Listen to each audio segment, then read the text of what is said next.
Alors bonjour à tous, nous sommes dans une nouvelle vidéo consacrée à l'apologétique et cette vidéo sera consacrée en particulier à l'étude détaillée des miracles eucharistiques. Alors pourquoi est-ce que je fais cette vidéo? Eh bien parce que j'avais déjà fait une ancienne vidéo sur le sujet des miracles eucharistiques, mais celle-ci était moins rigoureuse et détaillée que la présentation que je m'apprête à vous livrer aujourd'hui. Aussi, depuis certains temps, certains apologètes athées se sont récemment attaqués aux miracles eucharistiques sans analyser les meilleurs cas et sans aller au fond des choses, en faisant beaucoup de raccourcis. Et donc, j'ai voulu faire une autre vidéo sur le sujet, en particulier parce que j'ai récemment rencontré Franco Serafini, qui est un expert mondial du sujet et qui m'a fourni beaucoup de documentation à ce sujet. Donc, dans cette vidéo, vous allez avoir accès à pas mal de sources primaires et à une vidéo très détaillée sur le sujet. J'espère que ce sera la vidéo la plus détaillée qui existe sur YouTube, la plus complète et la plus documentée qui existe sur les miracles eucharistiques sur Internet. Donc, n'hésitez pas à rester jusqu'au bout, vous aurez accès à toutes ces informations. Alors la définition d'un miracle eucharistique, on peut tout simplement définir un miracle eucharistique comme un événement surnaturel se produisant sur une hostie consacrée qui se caractérise le plus souvent par la transformation de l'hostie en chair humaine sanglante. Évidemment, vous avez d'autres exceptions, donc des miracles eucharistiques comme à Favernet où l'ostensoir se met à s'élever plusieurs mètres dans les airs. Vous avez d'autres types d'événements surnaturels autour des hosties, mais la plupart du temps, c'est la transformation physique des hosties en chair et en sang. Donc la plupart des miracles eucharistiques concernent ce type de transformation. Face à l'extravagance d'une telle affirmation, un sceptique peut légitimement se questionner et se dire oui, mais est-ce que ces miracles ont vraiment eu lieu? Comment être certain qu'il ne s'agit pas d'une supercherie? Je dirais que ces questions sont légitimes et il ne faut pas être crédule devant de tels faits. L'Église, d'ailleurs, exige qu'une enquête rigoureuse soit mise en place avant de conclure au miracle, en choisissant d'abord d'éliminer les hypothèses naturelles, et si toutes les hypothèses naturelles sont éliminées, alors il faut conclure à l'hypothèse surnaturelle. Mais donc tout ça pour dire, il ne faut pas être crédule face à de tels miracles, il faut enquêter avant de conclure qu'il y a un vrai miracle. Alors je dirais aussi qu'il faut distinguer entre le bon scepticisme et le mauvais scepticisme.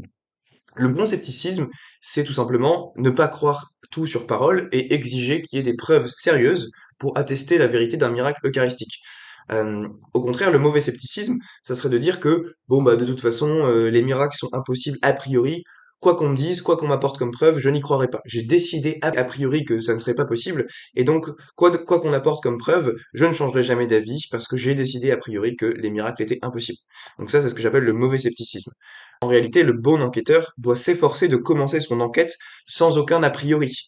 Le problème, c'est qu'aujourd'hui, beaucoup d'athées sur Internet partent de la conclusion que Dieu n'existe pas et que le christianisme ne peut pas être vrai pour en tirer la conclusion que les miracles eucharistiques doivent nécessairement être faux, sans même avoir commencé l'enquête au préalable. Ce que j'appelle un biais naturaliste.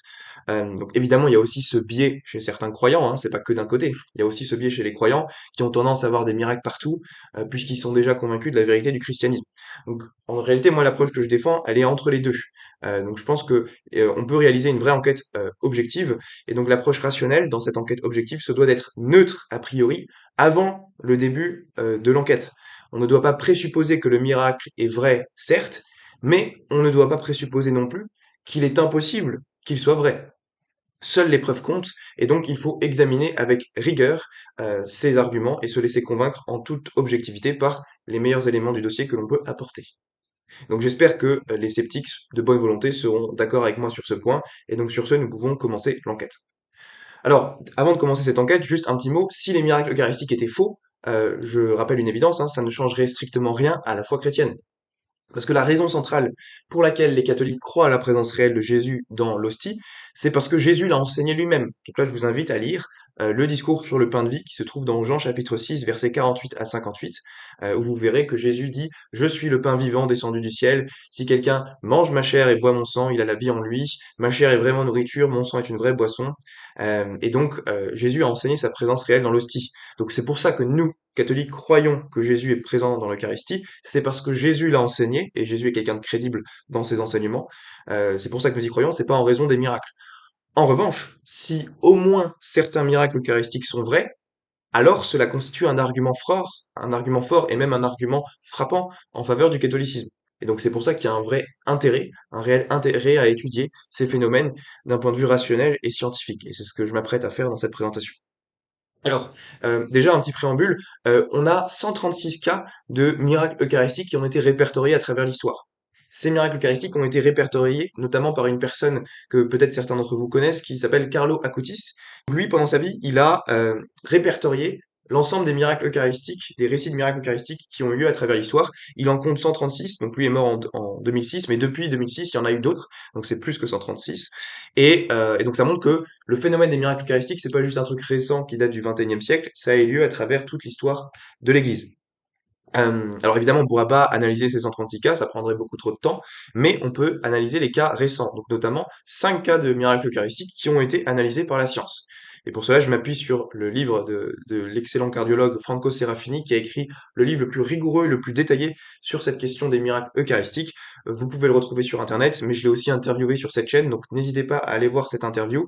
Et j'ai fait aussi une conférence avec lui sur la chaîne 1000 raisons de croire. N'hésitez pas aussi à aller voir cette conférence. Alors, on va commencer par le premier de ces 5 cas qui est analysé par la science, c'est le cas de Lanciano vers le 8e siècle. Donc tout d'abord, une brève histoire de l'événement. Donc ça se passe au 8e siècle, vers l'an à peu près 750. Un prêtre de l'église de Lanciano avait des doutes sur la vérité de la présence réelle de Jésus dans l'Eucharistie. Donc comme beaucoup de prêtres, peut-être à travers leur vie, ils peuvent traverser une période de doute. Et donc un jour, pendant une messe, eh bien le prêtre vit que l'hostie qu'il venait de consacrer s'est soudainement transformée, changée en chair, et que le vin s'est changé en sang juste après la consécration.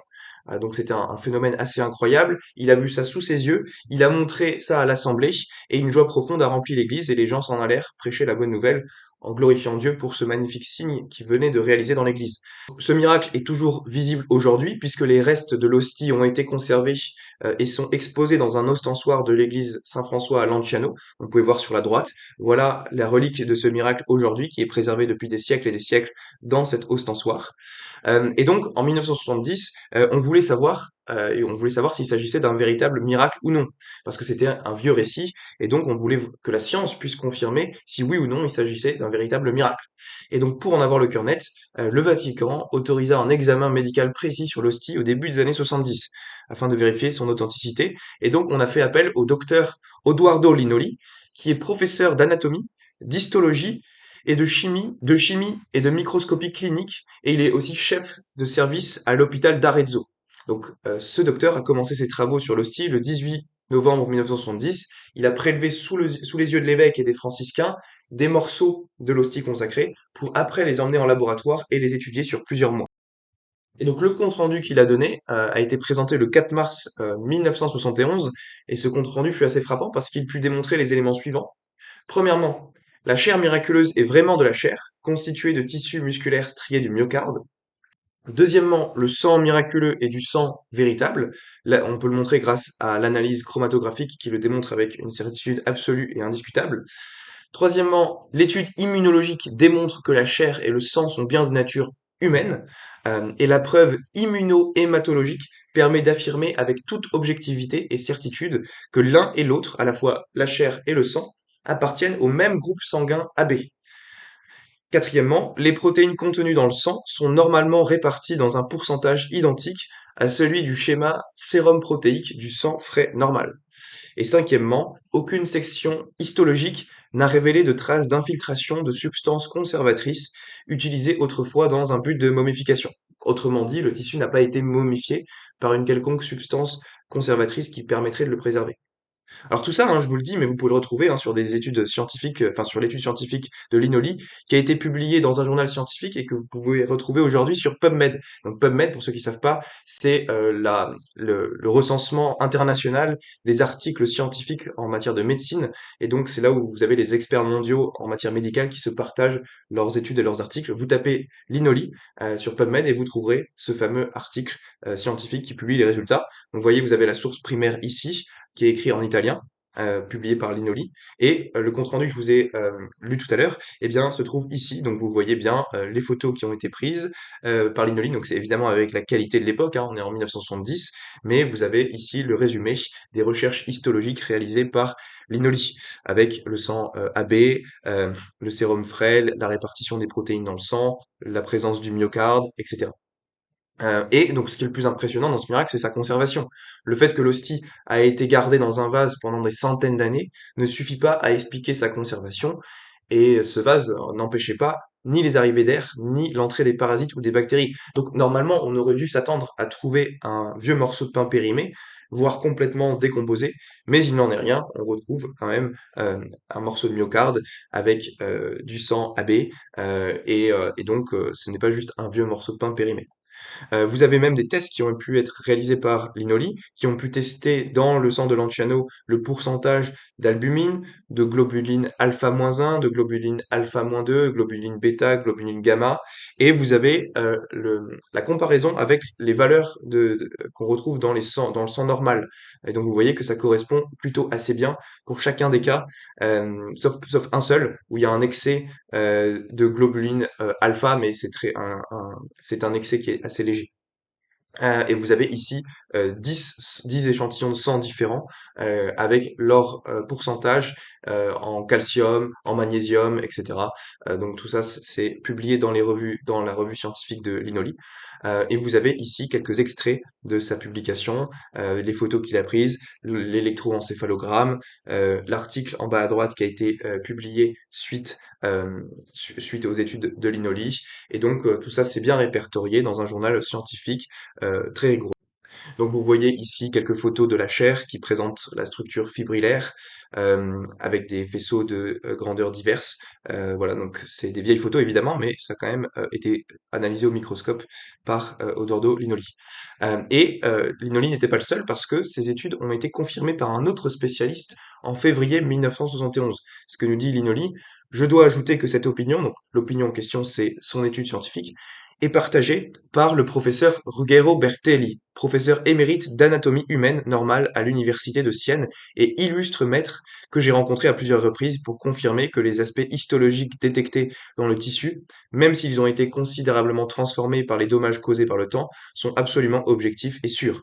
Et donc la preuve de ça, c'est cette lettre que vous avez ici sur la gauche, qui est signée le 27 février 1971 par Ruggero Bertelli et qui confirme, donc c'est en italien, vous pourrez lire si vous voulez, qui confirme les analyses de Linoli.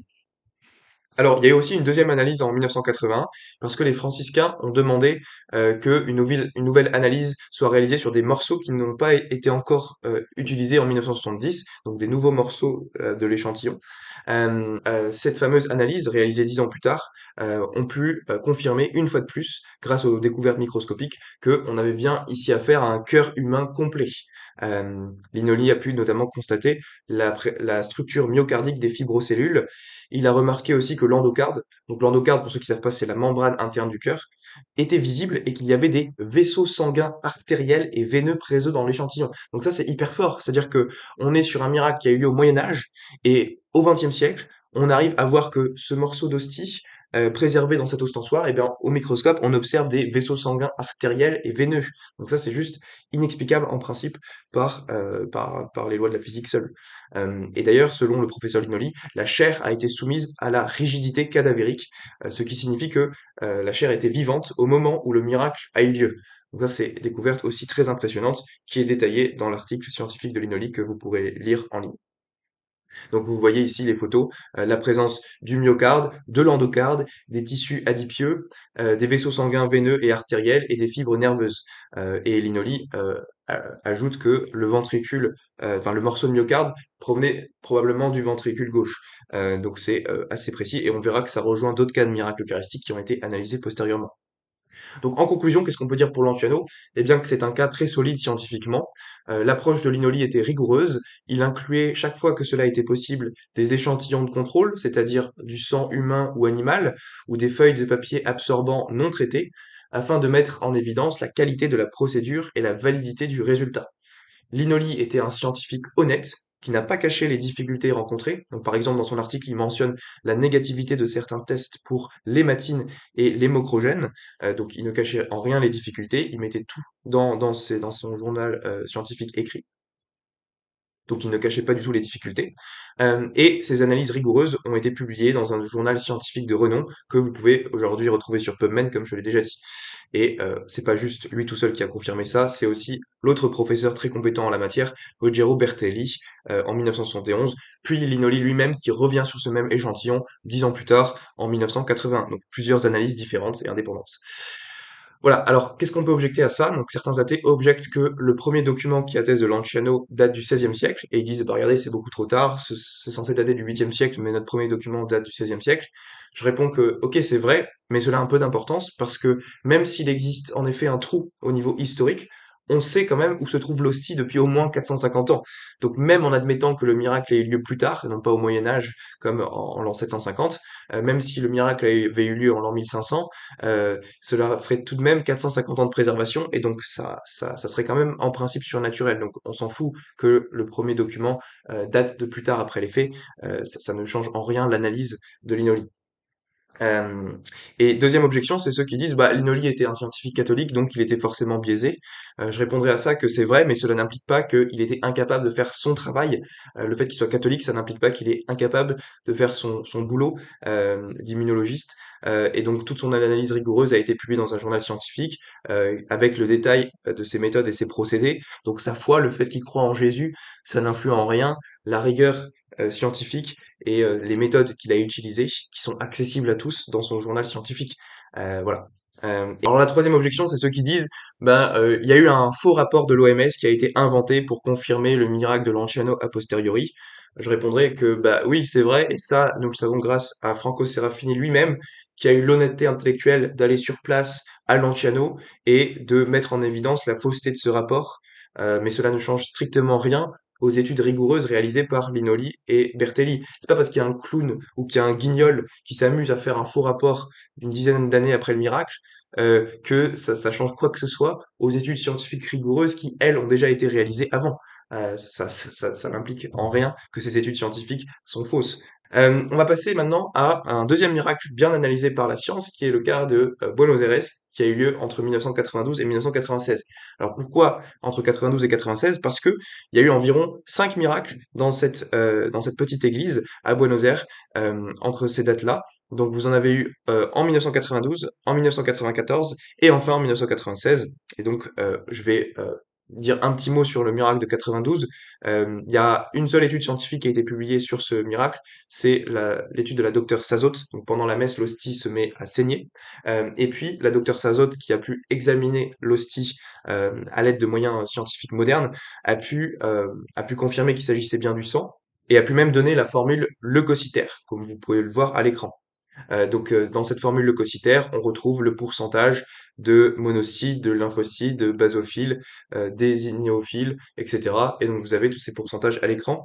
Vous voyez que pour à la fois les miracles du 1er mai 1992 et du 10 mai 1992, vous avez des pourcentages de ces cellules qui sont presque identiques aux valeurs du sang normal, sauf qu'il y a un excès en lymphocytes.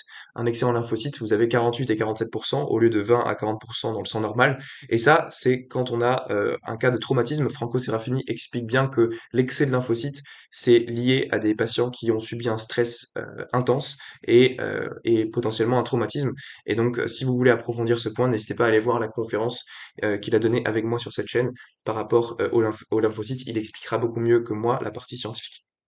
Alors, tout ça, c'est pas des études inventées, hein, c'est publié, regardez. Vous avez le rapport ici, le rapport officiel à l'écran, signé par la docteure Sazot le 29 octobre 1995, avec la formule leucocytaire qui est bien présente. Et donc voici le rapport officiel. Mais le cas de Buenos Aires est plus connu pour le miracle de 1996, qui a eu lieu le 18 août 1996 dans cette petite église de Buenos Aires. Donc une hostie est tombée par terre pendant la messe, et le père Alejandro Pérez, qui célébrait la messe, l'a ramassée et l'a mis dans un petit tabernacle selon la procédure. Donc, vous savez peut-être que selon la procédure catholique, quand une hostie tombe par terre, qu'elle est sale et qu'elle ne peut pas être consommée, eh bien on la met dans un petit récipient d'eau jusqu'à ce qu'elle se dissolve et qu'il n'y ait plus la présence réelle. Donc c'est ce qui s'est passé pour ce cas-là. Et le 26 août, à peu près une semaine plus tard, le prêtre rouvre le tabernacle et constate que l'hostie ne s'est pas dissoute et qu'elle présente même quelques taches qui sont rougeâtres, comme vous pouvez le voir à l'écran sur la droite. Donc il alla vite prévenir son évêque, Monseigneur Bergoglio, donc le futur pape François, et le photographe Marcello Antonini s'est chargé de prendre l'hostie en photo le 26 août et le 6 septembre. Et après environ un mois d'attente, l'hostie a été transférée dans de l'eau distillée, où elle y est restée pendant 3 années entières. En juillet 1999, Monseigneur Bergoglio a enfin autorisé de soumettre le morceau d'hostie à l'analyse scientifique, et donc c'est le docteur Ricardo Castañón Gomez, qui est un ancien athée et expert en biochimie et en neuropsychophysiologie, qui a commencé ses recherches le 28 septembre suite à l'approbation de l'évêque. Et donc, il s'est fait accompagner de deux autres personnages, Mike Wilsey et Ron Tesoriero. Mike Wilsey est un réalisateur australien et Ron Tesoriero est un avocat. Et donc, les trois vont réaliser l'enquête. Donc, c'est pas eux les scientifiques, eux c'est pas du tout des scientifiques, c'est pas eux qui font les analyses, mais ils vont soumettre les morceaux d'hostie aux scientifiques. Et donc, tout a été filmé par la caméra de Ron Tesoriero. Donc, vous voyez à l'écran ici les différentes photos qui ont été prises le jour du prélèvement des échantillons, donc à quel point la procédure est rigoureuse. Donc, on prélève bien les échantillons, on les met dans des petits tubes, et vous voyez le tube en bas à droite, eh bien, on ne nomme pas l'échantillon. On ne dit pas qu'il s'agit d'une hostie, on nomme le morceau d'échantillon 26 de Augusto dès 1996, donc ça veut dire que le miracle a eu lieu le 26 août 1996 et la date du prélèvement le 5 octobre 1999. Donc il n'y a pas les hosties qui sont nommées. Et donc ces échantillons sont envoyés à différents laboratoires. Ils commencent par l'envoyer au Forensic Analytical Lab uni en Californie en 1999 pour des tests ADN. Donc malheureusement le laboratoire n'a pas pu déceler un profil génétique, même s'ils ont pu voir qu'il y avait une petite concentration d'ADN humaine.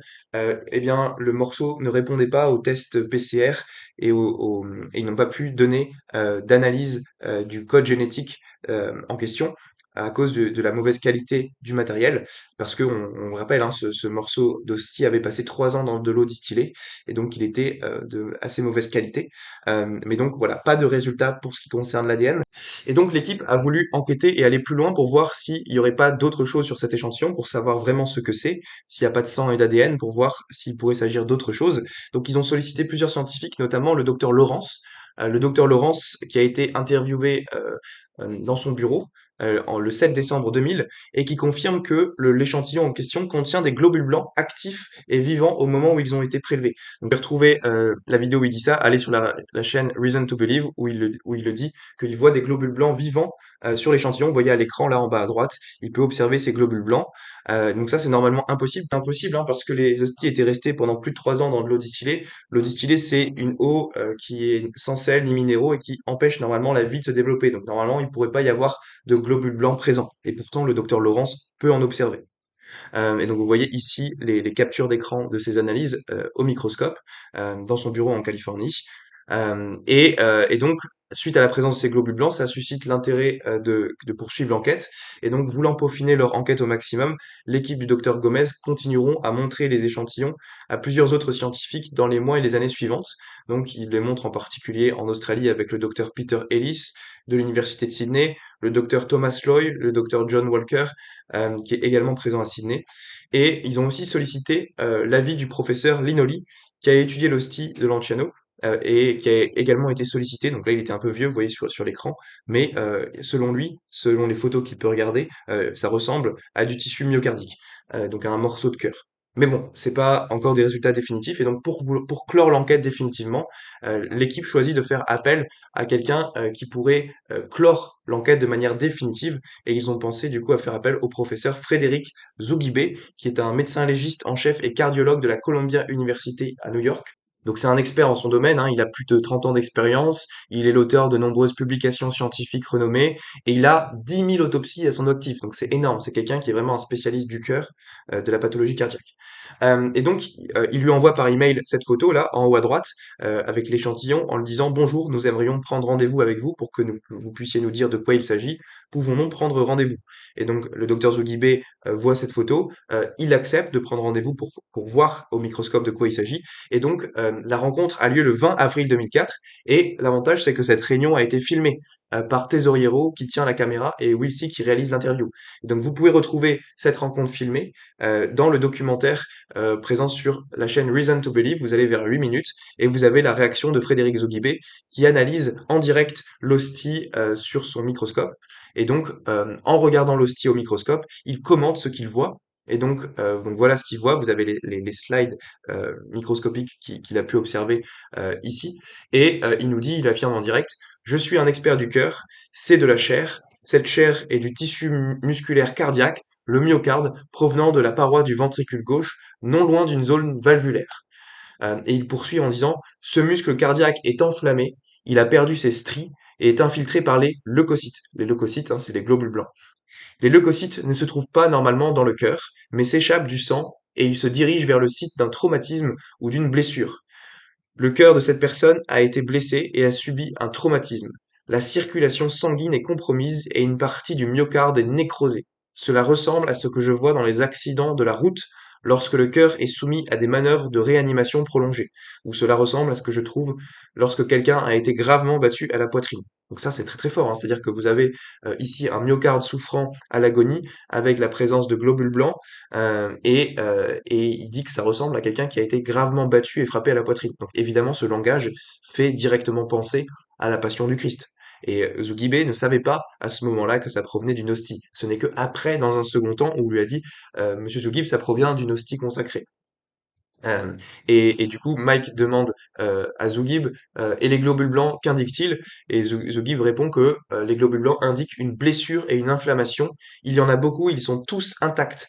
Les globules blancs ne peuvent exister que s'ils sont nourris par le corps humain, et cet échantillon était vivant au moment du prélèvement. Donc ça, c'est hyper fort. À cause de la présence des globules blancs, Zugib est capable de voir que le morceau d'échantillon qu'il a était vivant au moment où il a été prélevé. Et Ron demanda alors, et combien de temps les cellules resteraient-elles vitales si elles se trouvaient dans un tissu humain placé dans de l'eau, parce que le morceau a été placé dans de l'eau distillée pendant 3 ans? Et le docteur Zogibé répond, les globules blancs ne peuvent exister en dehors du corps car ils sont alimentés par lui. Les globules blancs se dissolvent normalement en quelques minutes à 1 heure après leur prélèvement. Ils n'existeraient plus. Donc là, c'est énorme. C'est-à-dire que vous avez un morceau d'échantillon qui a été dans de l'eau distillée pendant 3 ans, entre 1996 et 1999, et qui après a été soumis à plusieurs analyses avec le docteur Laurence, avec d'autres docteurs. Et là, on est en 2004. Donc en 2004, c'est 8 ans plus tard, et le docteur Zugib arrive quand même à observer la présence des globules blancs. Donc ça, c'est totalement impossible.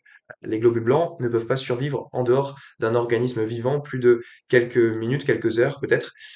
Et donc c'est une découverte assez incroyable. Et donc, le docteur Zoughib conclut dans un rapport signé le 26 mars 2006, donc 1 an plus tard, et il écrit noir sur blanc ce qu'il a vu au microscope. Donc, les lames présentent un tissu cardiaque avec des modifications dégénératives du tissu myocardique, donc un morceau de cœur qui a perdu ses stries, des fibres musculaires, un agrégat de cellules inflammatoires, donc on parle bien d'un cœur inflammé. Et puis, il mentionne aussi qu'il a vu des globules blancs, principalement des leucocytes polynucléaires. Donc, vous avez un rapport très détaillé au plan scientifique. Je vous laisse mettre pause et lire la citation à l'écran pour tout le détail scientifique de l'analyse. Et Zoughib conclut que c'est possible que la personne en question ait subi un choc violent à la poitrine au niveau du cœur. Donc ça rejoint évidemment ce qu'a subi Jésus pendant la crucifixion, quand il a pris un choc violent à la poitrine, donc soit pendant la passion, ou soit le coup de lance qui lui a été porté au niveau du cœur, qui a généré un stress physiologique intense. Et donc tout ça, vous pouvez le retrouver, hein, bien sûr, j'invente rien, hein, c'est des sources qui sont publiées, qui sont officielles. Voici la lettre du 26 mars 2005, qui est écrite en anglais par le docteur Zoughib, signée par lui, et je vous l'ai traduite en français sur la droite. Donc si certains veulent lire en français, voici la traduction sur la droite. Et Zoughibé, dans cette lettre, précise bien I was not informed of the history of the material. Donc je n'étais pas informé de l'origine de l'échantillon. Donc ça montre bien que cette analyse a été réalisé en aveugle, il n'était pas informé de l'origine de l'échantillon au préalable. Voilà, donc évidemment, tout ça, ça nous fait penser à la passion du Christ et aux souffrances qu'il a pu subir sur la croix. Donc Buenos Aires est un cas assez frappant qui relate les traits de la passion. Et donc, ces résultats ont été envoyés en mars 2006 au cardinal Bergoglio. Vous avez la rencontre filmée le 17 mars où Bergoglio rencontre Ron Tesoriero, Ricardo Gomez et où il lui présente le rapport final. Et Bergoglio reconnaît que c'est un signe frappant dans son diocèse. Et donc l'hostie est toujours présente pour l'adoration des fidèles dans l'église de Buenos Aires. Voilà le rapport officiel, rapport final, donc la source primaire en espagnol pour ceux qui comprennent l'espagnol. Et maintenant, je vais passer au cas de Tixla, qui a eu lieu le 22 octobre 2006. Donc là, on n'est plus du tout à Buenos Aires en Argentine, on est au Mexique, dans une petite ville qui s'appelle Tixla, et donc dans cette église que vous pouvez voir en photo, le 22 octobre 2006. Et donc, en résumé pour les faits, hein, on est dans une messe, dans une retraite où il y a plus de 600 personnes qui participent à une retraite spirituelle, et puis deux religieuses aident à donner la communion. Soudain, la sœur Aurélie Marocain, l'une des deux religieuses, s'arrête et pâlit. Elle retourne à l'hôtel les yeux en larmes. Alors pourquoi est-ce qu'elle pleure? Eh ben parce que elle montre au père Raito le ciboire qu'elle tient dans les mains, et dans ce ciboire, il se trouve qu'il y a une hostie qui est subitement devenue tachée de sang. Donc vous voyez à l'écran là les deux photos, l'hostie tachée de sang et le prêtre qui soulève l'hostie. Donc le père Raito s'exclame à haute voix, c'est un miracle, et il montre à toute l'assemblée l'hostie ensanglantée avec les quelques gouttes de sang frais. Donc tout ça, ça a été évidemment filmé. Vous avez les photos ici de bonne qualité à l'écran. Et dans les semaines qui suivent, donc évidemment l'archevêque du diocèse est prévu, Monseigneur Alejo Zavala Castro, et il met en place une commission d'enquête. Pour l'instant, il y a 17 déclarations de personnes différentes, toutes d'accord, et des témoignages sous serment qui sont réalisés. Et 3 ans plus tard, l'enquête scientifique a été lancée par le docteur Gomez avec son association qui permet de financer les études scientifiques.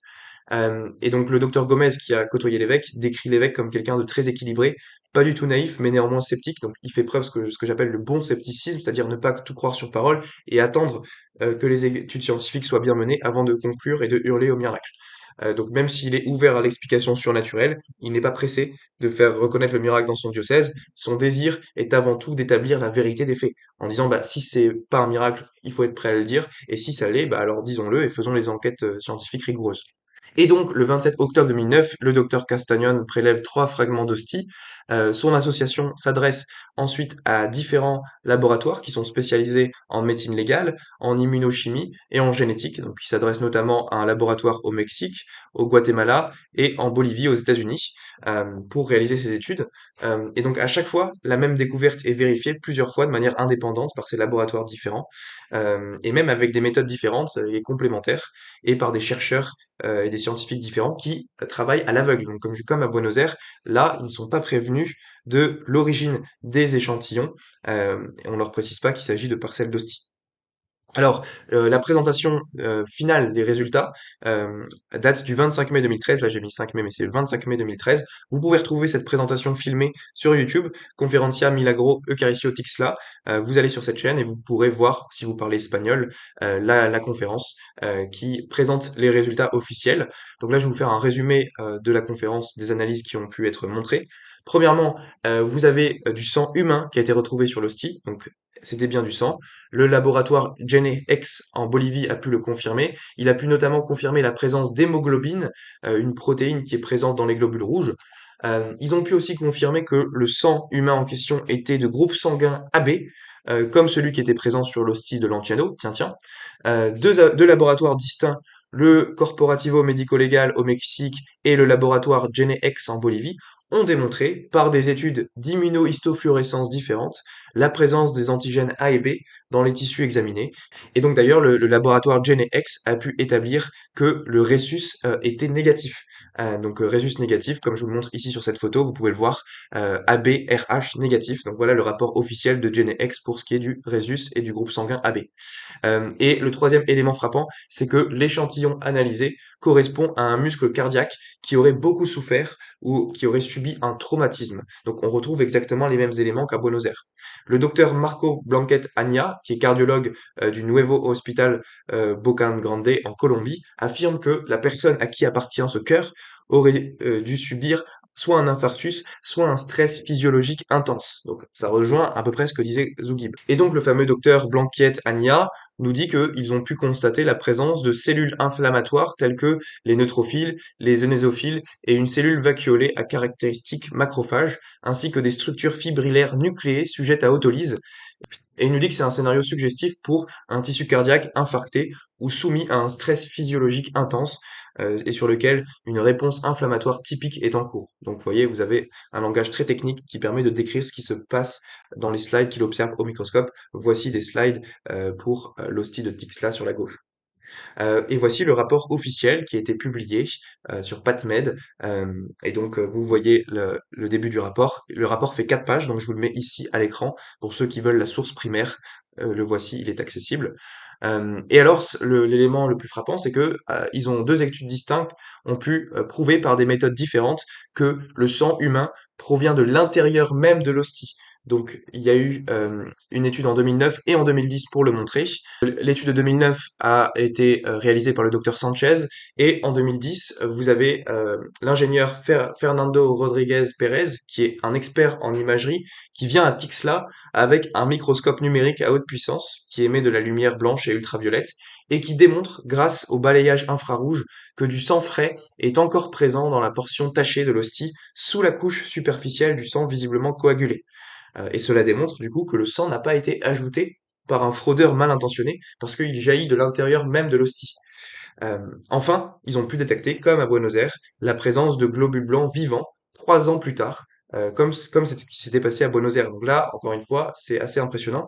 Et ils ont même pu observer au microscope un macrophage qui a pu être observé sur une lame de verre en train d'engloutir des débris graisseux et donc de phagocyter. Donc voici l'image où vous voyez ce fameux macrophage de grande taille et dont le cytoplasme est rempli de matière lipide récemment phagocytée. Donc, il a été capturé à l'écran sous le microscope dans l'hostie de Tixla. Donc, c'est très impressionnant. Ça montre que le morceau d'hostie est encore en vie, que ce cœur, ce myocarde a une forme de vie en lui parce que les globules blancs sont présents et le macrophage phagocyte et est toujours en train de phagocyter.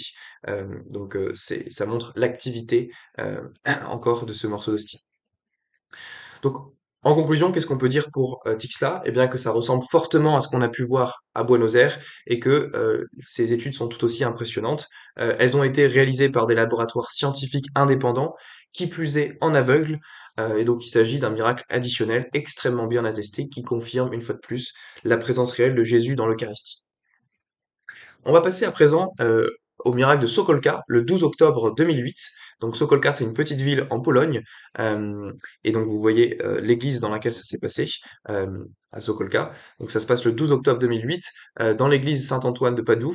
La messe est célébrée à 8h30 par le père Philippe Zodrowski, et une des fidèles remarque une hostie par terre, qu'un prêtre a fait tomber sans le remarquer. Donc pareil, la procédure habituelle, c'est le fait que le prêtre ramasse cette hostie, et comme elle est sale, il respecte la procédure et la met dans un petit récipient d'eau.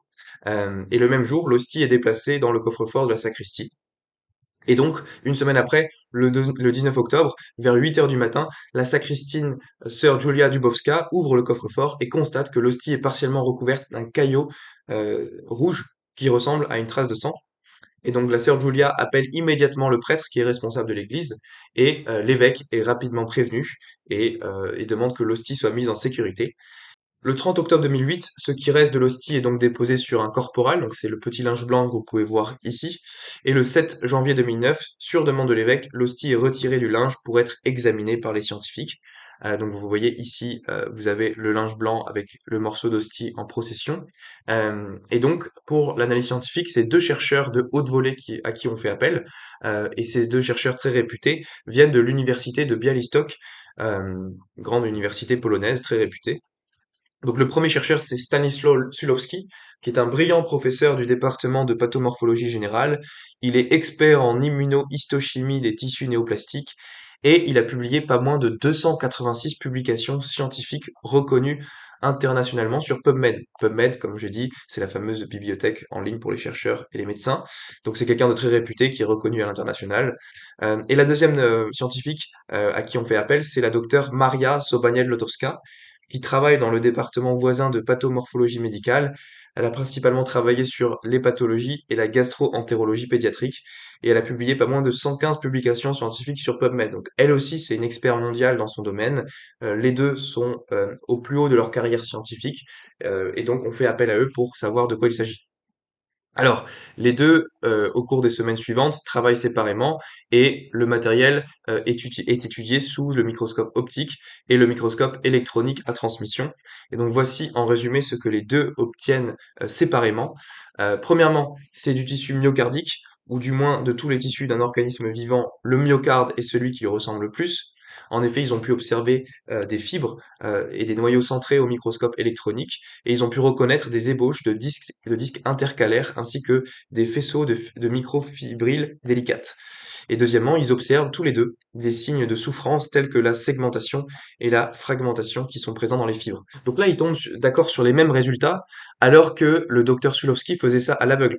La docteure Lotowska, elle, avait participé justement au prélèvement d'hostie, donc elle savait d'où ça provenait, mais le docteur Zulowski n'en savait rien, et les deux tombent sur les mêmes résultats séparément, donc c'est quand même quelque chose d'assez fort. Et le truc le plus incroyable qu'ils peuvent observer, l'élément le plus décisif, c'est le fait que les fibres myocardiques et la substance de l'hostie de pain sont en contact l'un avec l'autre de manière inextricable. Donc vous voyez sur la photo ici, on voit un degré d'interpénétration microscopique entre les deux substances, et cela est tout simplement irréalisable par tout type d'instrument conçu par l'homme disponible actuellement. Vous avez le morceau de chair, enfin le morceau de myocarde et l'hostie qui sont interpénétrés au niveau microscopique. Donc ça, c'est vraiment impossible à frauder, ce genre de truc. Donc on va passer maintenant au cas de Legnica, qui date de 2013 en Pologne. Donc ça se passe dans cette petite église polonaise, dans un autre endroit de la Pologne. Vous avez le même genre de scénario qui se produit avec l'hostie qui devient rougeâtre. Donc on peut prélever le morceau rouge en question pour l'analyse. Vous voyez ici la photo très précise. Et donc, vous avez la docteure Barbara Engel, qui est chef du service de cardiologie à Legnica et qui est membre de la commission d'études qui a été mise en place par Monseigneur Chichi, qui précise qu'il y a 15 échantillons différents qui ont été prélevés sur le fragment d'hostie et ces procédures d'échantillonnage ont été effectuées en présence de témoins, en photographiant chaque étape. Donc c'est énorme, hein, 15 échantillons différents, c'est encore plus que dans les autres cas. Et donc, il y a eu aussi des échantillons de contrôle qui ont été également préparés avec des hosties non consacrées. Et on a veillé à utiliser des hosties provenant du même lot de production que la parcelle consacrée examinée. Et donc, vous avez les résultats, les analyses scientifiques qui sont réalisées et la présentation des faits qui a eu lieu 3 ans plus tard en 2016. Et donc, l'analyse nous dit, premièrement, l'étude microscopique a permis de reconnaître l'origine myocardique du tissu musculaire avec des signes clairs de fragmentation à l'aide d'une lumière ultraviolette et d'un filtre orange. Les images ressemblaient beaucoup à celles obtenues à Sokolka. Deuxièmement, la recherche de marqueurs immunohistochimiques a également donné des résultats négatifs. Et d'autre part, les fragments d'ADN nucléaires et mitochondrial ont été trouvés suffisants pour documenter sans aucun doute l'origine humaine du tissu. Et donc vous voyez ici des photos qui ont été prises du miracle de Legnica. Donc là, en l'occurrence, il s'agit de fibres myocardiques avec des phénomènes évidents de fragmentation. Voici une autre photo ici. Et puis, comme à Sokolka, bien que l'aspect macroscopique de la relique ressemble à un caillot de sang, aucune cellule sanguine n'a été trouvée et la présence éventuelle des antigènes ABO n'a pas été étudiée. Donc en fait, ce qu'ils ont fait, c'est qu'ils sont concentrés sur l'étude de ce que c'est, mais ils n'ont pas fait des tests ADN ou des tests de groupe sanguin parce que c'était pas leur priorité dans l'analyse. Ils se sont focalisés sur l'aspect du myocarde. Donc probablement qu'il n'y avait pas de sang présent sur l'hostie de Sokolka, contrairement à Tixla où là on a pu évaluer la présence du sang. Et au terme des analyses, le département d'histopathologie de la faculté de médecine de Poméranie annonce qu'il a été découvert dans l'image histopathologique des échantillons de tissus constitués de fragments de fibres musculaires striées en coupe transversale et que cela ressemblait fortement à un muscle du cœur humain avec présence d'altérations fréquemment observées dans des cas d'agonie. Donc encore une fois, c'est pas juste un morceau de myocarde, c'est un muscle du cœur humain qui présente des signes de souffrance et d'agonie. Donc ça rejoint évidemment les cas qu'on a vus précédemment. Alors, un petit mot sur le groupe sanguin, de manière générale sur les miracles eucharistiques. Donc là, on a vu les 5 cas. J'aimerais dire un petit mot sur le groupe sanguin. À chaque fois, on observe le groupe sanguin AB. À chaque fois que le groupe sanguin a été testé, on tombe toujours sur le groupe sanguin AB. Donc là, j'aimerais quand même dire ce que ça implique au niveau statistique. Donc vous voyez ici sur ce tableau la fréquence, le pourcentage de la répartition des groupes sanguins dans la population mondiale. Donc le groupe majoritaire, c'est le groupe O, puis A, puis B, puis enfin AB. Et AB, il y a que 1 à 5% de chance d'être de sang AB dans la population mondiale. Donc c'est très rare. C'est le groupe sanguin le plus rare sur Terre. Vous avez entre une chance sur 100 et une chance sur 20 d'être de sang AB. D'ailleurs, quand vous regardez des tests de groupes sanguins qui ont été faits sur des anciennes momies égyptiennes comme Toutankhamon ou d'autres, eh bien vous obtenez souvent un groupe sanguin A ou un groupe sanguin B, ce qui est tout à fait normal, hein, c'est des groupes sanguins qui ne sont pas rares, mais vous obtenez pas des groupes sanguins AB-AB. Sauf que il se trouve que non seulement pour les cas de miracles eucharistiques comme Lanciano et Tixla, mais aussi sur les études scientifiques qui ont été réalisées sur le linceul de Turin, le suaire d'Oviedo et la tunique d'Argenteuil, à chaque fois que le groupe sanguin a été testé sur cette issue, c'était toujours du groupe sanguin AB. Tiens, tiens, comme par hasard. Donc ici, je vous ai fait le tableau récapitulatif que j'ai repris au docteur Serafini, qui donne les groupes sanguins, les tests qui ont été réalisés sur ces 5 objets différents. Donc à la fois le miracle de Lanciano, le miracle de Tixla, la relique du linceul de Turin, le suaire d'Oviedo et la tunique d'Argenteuil. Donc sur ces 5 objets différents, vous avez eu environ une quinzaine de tests différents qui ont été réalisés à travers les années. Et à chaque fois, vous voyez sur la droite, vous avez AB, AB, AB, AB, AB, AB, AB, etc. Pour Tixla, on a même pu trouver le résus négatif. Donc bref, c'est assez incroyable de tomber toujours sur du groupe sanguin AB, sachant que c'est le groupe sanguin le plus rare sur Terre. Donc ici, vous voyez sur ce tableau qui est substantiellement le même que ça a été réalisé par différentes méthodes de test. Vous avez non seulement la méthode par absorption-élution, la méthode par immunofluorescence, la mixed agglutination, la méthode par absorption-inhibition, le flow cyclométrie et le reverse grouping. Donc c'est différents types de tests pour le groupe sanguin qui ont été réalisés sur ces différents objets et donc qui quand même concluent substantiellement qu'il s'agit du groupe sanguin AB. Donc, du point de vue de la probabilité, obtenir 5 fois d'affilée du groupe sanguin AB sur des échantillons indépendants par pure chance, c'est une chance sur 20, le tout à la puissance 5, c'est-à-dire une chance sur 3 200 000, ce qui est immensément improbable. En comparaison, la probabilité que vous avez de mourir foudroyé par un éclair, selon les statistiques américaines, est estimée à seulement une chance sur 15 300. Donc c'est immensément incomparable avec la probabilité d'obtenir 5 fois d'affilée du groupe sanguin AB sur des échantillons différents. D'autant plus que je mentionne qu'à l'époque, personne ne connaissait l'existence des groupes sanguins, parce que les groupes sanguins ont été découverts en l'an 1902. Donc si quelqu'un voulait s'amuser à truquer l'affaire, à saupoudrer le linceul de Turin, le suaire d'Oviedo, la tunique d'Argenteuil avec du sang AB, plus l'hostie de Lanciano, eh bien, la probabilité qu'il tombe sur une personne de groupe sanguin AB, elle est immensément faible. Personne à l'époque ne connaissait l'existence des groupes sanguins, donc personne n'aurait pu réaliser un tel trucage. Donc ça, c'est un argument en soi qui est frappant pour le fait que ça soit surnaturel et que ces différents objets proviennent bien de la même personne qui est Jésus-Christ. Et d'ailleurs, un détail intéressant, c'est que on a vu que pour l'hostie de Tixla, le résus qui a été testé pour la première fois était négatif, et Franco Serafini rappelle qu'il y a que 15 personnes sur Terre, 15% de personnes sur Terre qui ont un RH négatif, et donc après calcul, la probabilité qu'un être humain soit simultanément de groupe AB et un RH négatif est seulement de 0,0075, c'est-à-dire une personne sur 133. Donc ça diminue encore la probabilité. Enfin bref, ça c'est un détail. Je vais passer maintenant à ce que nous dit l'ADN. Donc, on a vu tout à l'heure qu'il y a des tests ADN qui ont été faits pour Buenos Aires et Tixla. C'est les deux seuls cas où il y a eu des tests ADN qui ont été réalisés. À Buenos Aires, on a vu que il y avait une concentration faible d'ADN humaine, mais qu'on n'a pas pu déceler un profil génétique. Et pareil, à Tixla, vous avez aussi des tests ADN qui ont été faits et publiés en 2012, mais on n'a pas pu déceler un profil génétique. Le morceau en question ne répond pas aux tests STR habituels, et donc on constate qu'il y a une forme de présence d'ADN humaine présente, mais pas un profil génétique qu'on est capable de déceler. Alors voilà sur la gauche ce que vous obtenez sur un profil normal, un test ADN normal sur une personne.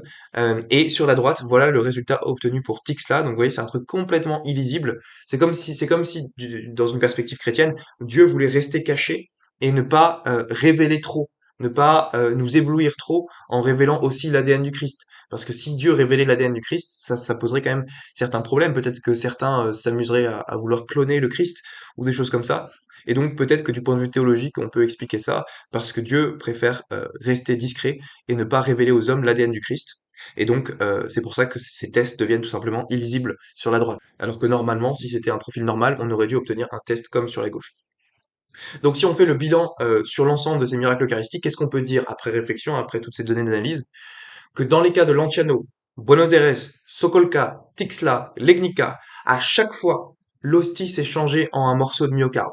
5 fois sur 5, 5 fois sur 5 ça s'est passé. À chaque fois un myocarde souffrant, un muscle strié du myocarde. Donc ça c'est impressionnant. En soi, ça suffit à conclure que il y a un événement surnaturel qui est en question ici.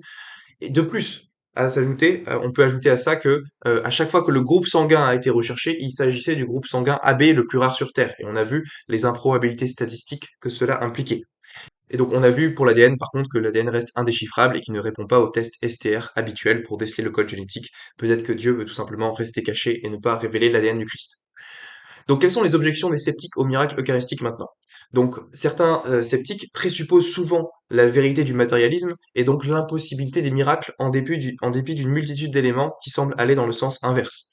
Le problème de ce dogmatisme idéologique, c'est que ça part du principe que Dieu n'existe pas, et donc on en conclut que les miracles sont impossibles en principe, ce que j'appelle le biais naturaliste dont je parlais au début de la présentation. En réponse à ça, on peut dire que, à moins de nous fournir une démonstration de l'inexistence de Dieu et d'avoir réfuté tous les arguments en faveur de son existence, eh bien l'hypothèse du miracle ne peut pas être rejetée a priori en principe. De plus, il faudrait que la personne incrédule nous présente une hypothèse explicative capable de rendre compte de l'ensemble de ces événements qui ressemblent étrangement à la passion du Christ.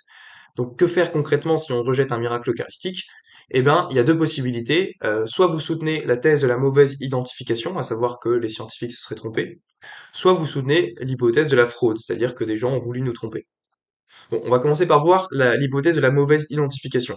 Cette hypothèse, relayée par certains sceptiques, affirme que, en réalité, ça serait pas un morceau de myocarde, mais que ça serait une contamination bactérienne, qu'une bactérie, la Serratia marchescens, aurait pu contaminer le pain en donnant une apparence de pigment rouge et en expliquant l'apparence du coup rougeâtre de l'hostie. C'est ce que nous disent Kelly Kers et Frank Lijaj dans leur article sur les miracles eucharistiques. Ils nous disent, bien que cela ne soit pas régulièrement vérifié, la contamination par la bactérie Serratia marchescens a été suggérée comme agent causal de l'apparition du sang frais sur le pain de communion. Et donc pour ça, ils font une étude où ils font tomber des hosties par terre, qu'ils les mettent dans de l'eau, et selon eux, 15 jours après, il y a 15% de chances que on retrouve une apparence rougeâtre, une contamination bactérienne. Que répondre à ça? Eh bien, ce n'est pas crédible parce que les médecins, les cardiologues, les immunohistochimistes sont tout de même capables de distinguer une contamination bactérienne d'un morceau de cœur à l'agonie. C'est pas des débiles, les mecs. Dire le contraire revient à prendre ces médecins pour des imbéciles, incapables d'effectuer correctement leur travail. Ces médecins ont travaillé de manière indépendante, dans des pays différents, à des époques différentes. Comment auraient-ils pu tous se tromper en aboutissant aux mêmes conclusions? D'ailleurs, là, je cite Franco Serafini dans son livre, qui nous dit que c'est pas possible que les médecins puissent se tromper et confondre une contamination bactérienne avec un morceau de cœur.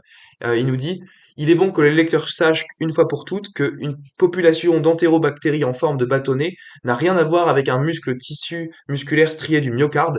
Dès la première année de médecine, dans un cours d'histologie, on apprend aux étudiants à distinguer les différents tissus du corps humain. Si vous ne distinguez pas une contamination bactérienne d'un tissu organisé, vous échouez. C'est comme si l'on reprochait à un pilote de ligne ayant 30 ans d'expérience de ne pas savoir distinguer en altitude entre une piste d'atterrissage et un champ de pommes de terre. Vous voyez, dire que les médecins sont pas capables de distinguer une bactérie, une contamination bactérienne d'un morceau de myocarde à l'agonie, c'est tout simplement irrationnel.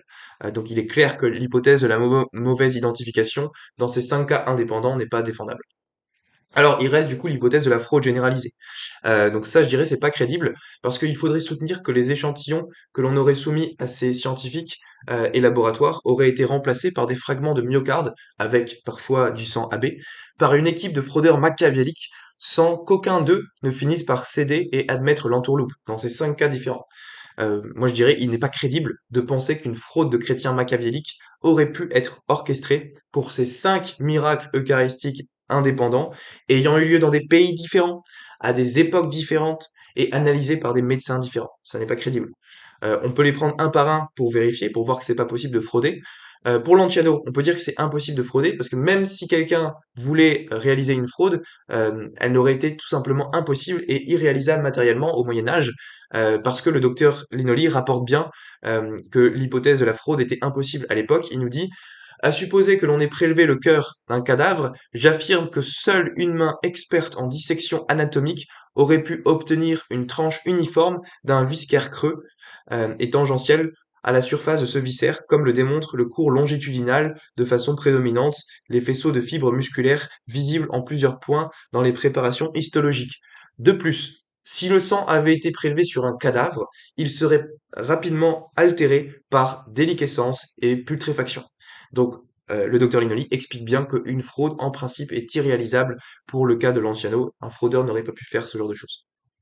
Pour Buenos Aires, certains ont envisagé l'hypothèse qu'un complot aurait été orchestré par les enquêteurs Ron Tesoriero, Mike Wilsey, Ricardo Castañón Gomez.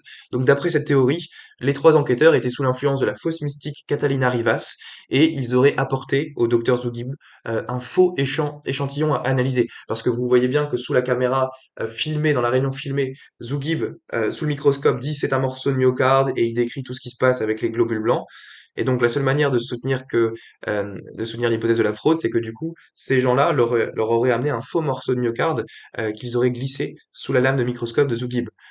Toutefois, même à supposer qu'ils aient menti et trompé tout le monde sur plusieurs années, ce qui reste à prouver, comment expliquer que le docteur Zugib se soit exclamé «Ce cœur était vivant au moment où il a été prélevé?»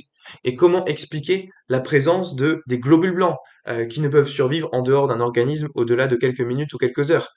Donc, imagine-t-on vraiment des chrétiens mal intentionnés aller retirer à quelqu'un un morceau de myocarde enflammé, de préférence du ventricule gauche, et courir jusqu'au bureau de Zougib en espérant que les globules blancs soient encore vivants au moment de l'analyse?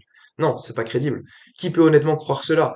Et comment expliquer le fait que le docteur Laurence, lui aussi, ait constaté 4 ans auparavant voir la présence de ces globules blancs vivants? Un autre myocarde enflammé volé avec des globules blancs? Tout ça n'est pas crédible. C'est très difficile à croire. Et il nous semble que nous ayons là une objection désespérée pour rejeter en principe tout miracle. D'autant plus qu'on retrouve exactement les mêmes cas, les mêmes phénomènes dans le miracle de Tixla qui a eu lieu juste après par des médecins indépendants qui n'ont rien à voir avec ceux qui ont analysé le cas de Buenos Aires. Donc, comment frauder pour Tixla, si vous voulez proposer la fraude pour Tixla? Eh bien, pour que le miracle de Tixla soit un coup monté, il aurait fallu que l'équipe chargée d'apporter les échantillons aux différents docteurs à l'aveugle parvienne d'abord à trouver du sang de type AB, le plus rare sur Terre, pour remplacer sur le myocarde souffrant.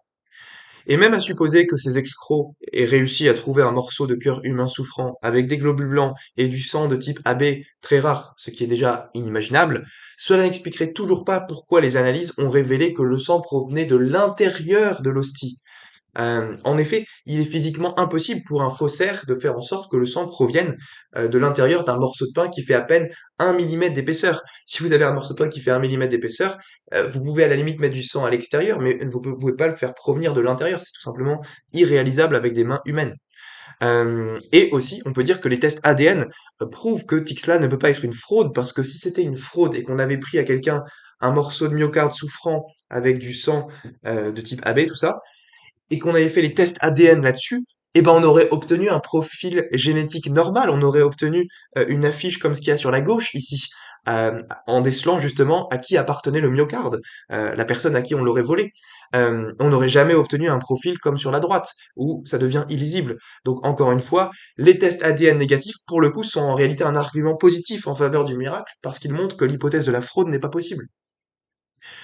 Comment frauder pour l'EGNICA? Eh bien, il aurait fallu qu'une équipe de fraudeurs différents apporte dans des deux universités polonaises différentes 15 échantillons de myocarde à l'agonie, tout en ayant prévu des échantillons de contrôle pour duper les scientifiques. Donc tout ça, c'est évidemment très improbable, très difficile à soutenir. Je vois pas comment une personne pourrait sérieusement envisager cette hypothèse.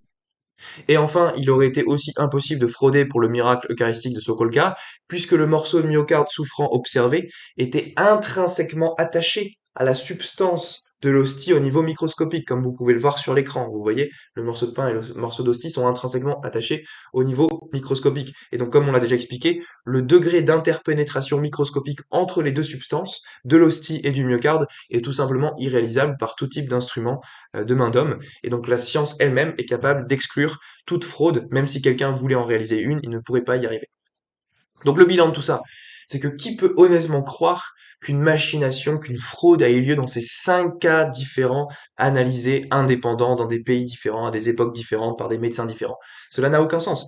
À moins d'être aveuglé par un athéisme dogmatique, la position rationnelle consiste à accepter la convergence absolue des faits. Dans 5 cas sur 5, les scientifiques compétents, indépendants, ont observé une hostie consacrée transformée en myocarde. Chaque fois que le groupe sanguin a été testé, le résultat indiqué a toujours été un groupe sanguin de type AB. Pareil pour les trois autres linges de la passion. Donc comment est-ce que vous expliquez ça, les athées? Euh, et puis, devant une telle convergence des faits, sur des cas indépendants, je dirais que seule une mauvaise foi peut rejeter l'évidence du miracle. Et donc, ces gens-là qui rejettent le miracle ont un biais naturaliste duquel ils ne peuvent pas se défaire. Donc c'est bien triste, c'est bien dommage. Je pense que tous les éléments sont là pour conclure rationnellement au miracle. Si vous voulez pas croire, c'est votre problème. Mais voilà, je pense que rationnellement, on est amplement justifié à conclure qu'il y a bien eu des miracles dans ces cas-là. Et donc en conclusion, je dirais qu'on peut dire que les miracles eucharistiques confirment que le Christ est bien présent dans l'Eucharistie. Ces miracles nous font prendre conscience à quel point le sacrifice du Christ est réel et palpable pour nous. Et il ne s'agit pas d'une supercherie, mais d'une preuve de l'amour immense que Dieu a pour nous et pour l'humanité, et qu'il a voulu donner cet amour pour nous sur la croix, et nous donner aujourd'hui des signes de sa présence dans le monde. Et donc remercions Dieu pour ces magnifiques miracles, et remercions la science aussi pour sa précision et sa rigueur méthodologique pour l'analyse de ces différents miracles. Et je vous remercie de m'avoir écouté. Si vous voulez approfondir, vous savez le livre qu'il vous reste à acheter, c'est le livre de Franco Serafini que je vous mets ici à l'écran. N'hésitez pas aussi à regarder la conférence qu'il a donnée sur cette chaîne YouTube. Je l'inviterai peut-être prochainement pour une autre conférence. Et puis, regardez aussi celle que nous avons donnée sur le site 1000 raisons de croire. Je vous remercie de m'avoir écouté.